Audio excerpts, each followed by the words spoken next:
ភាគ3រួមនៃ3និង7គឺ21អញ្ចឹង3គុណនឹងប៉ុន្មានបាន21 3គុណនឹង7បាន21អញ្ចឹងយើងបាន7កតាឲ្យ x ដក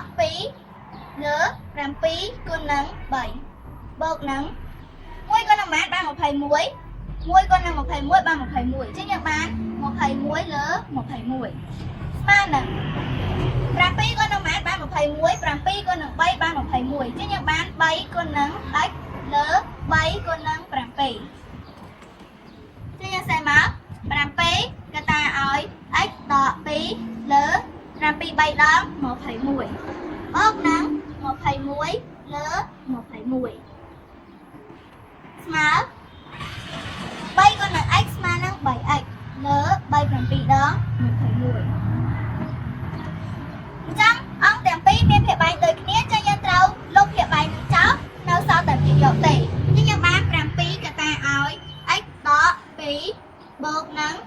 21ស្មើនឹង 3x 7គុណនឹង x ស្មើនឹង 7x បូកគុណនឹងដកស្មើនឹងដក7 2ដង14បូក21ស្មើនឹង 3x